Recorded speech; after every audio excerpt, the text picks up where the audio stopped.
पूर्व मंत्री कवासी लखमा से ईडी आज पूछताछ करेगी। आबकारी घोटाले में एक बार फिर से उनसे पूछताछ होगी। 3 जनवरी को ईडी ने पूछताछ की थी कवासी लखमा से। 28 दिसंबर को लखमा के ठिकानों पर दबिश दी गई थी। रायपुर और सुकमा वाले उनके घर पर और दफ्तर पर 2000 करोड़ से ज्यादा का शराब घोटाला ये मामला है, जिसमें उस वक्त के आबकारी मंत्री पूर्व मंत्री कवासी लखमा के ठिकानों और घरों में 28 दिसंबर को रेड पड़ी थी, ईडी की दबिश दी गई थी। फिर 3 जनवरी को उनसे पूछताछ हुई थी और आज भी उनसे पूछताछ होगी। तो एक बड़ा अपडेट आपको बता दें, जिस मुद्दे को लेकर लगातार सियासत गरमा रही थी। चुनाव के वक्त भी 1 साल पहले जब विधानसभा चुनाव हो रहे थे तब भी इसका मुद्दा बीजेपी ने उठाया था। और अब देखिए आबकारी घोटाले मामले में चूंकि कार्रवाई भी हो चुकी है, कई इसके जो बड़े अधिकारी हैं आबकारी विभाग से जुड़े वो अब जेल में हैं। और अब देखिए उस वक्त के जो आबकारी मंत्री रहे हैं कवासी लखमा, ईडी और ईडब्ल्यू उस मामले की जांच कर रही है। आईएएस और 10 से ज्यादा जो अधिकारी हैं, बड़े अधिकारी, वो गिरफ्तार हैं।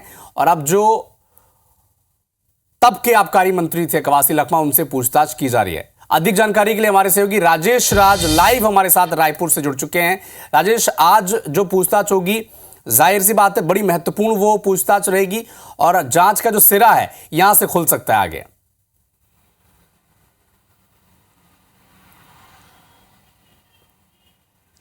बिल्कुल अविनाश, देखिए जो आबकारी घोटाला हुआ था कांग्रेस सरकार के समय में, ईडी की जो कुछ रिपोर्ट्स है वो कह रही है कि इसमें करीब 2200 करोड़ रुपए यानी 2200 करोड़ रुपए का करीब घोटाला हुआ था, जिसके प्रमाण ईडी के पास है। और उसी में एक आरोप ये लग रहा है कि पूर्व आबकारी मंत्री कवासी लखमा, उनको करीब 50 लाख रुपए हर महीने इसी घोटाले का पैसा जाया करता था।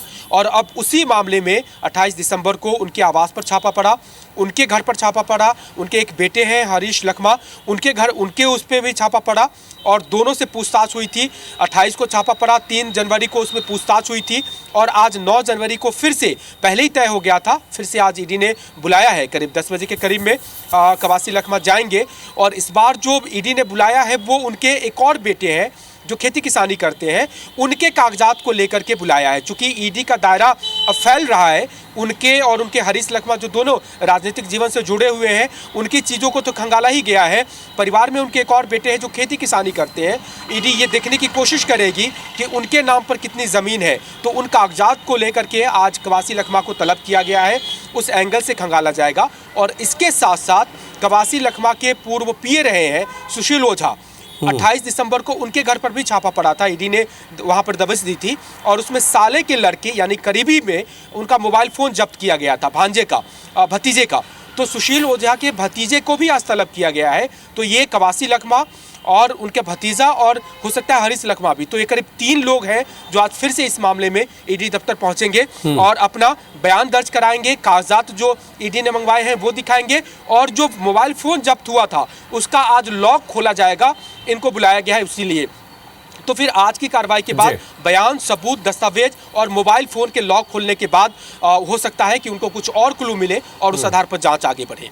जी ठीक है राजेश, आप नजर बना के रखिएगा इस खबर पर, आगे आपसे अपडेट लेंगे। चूंकि संभावना यह है कि इसी जांच, आज पूछताछ के बाद से ही जो जांच का सिरा है आगे और वो खुलेगा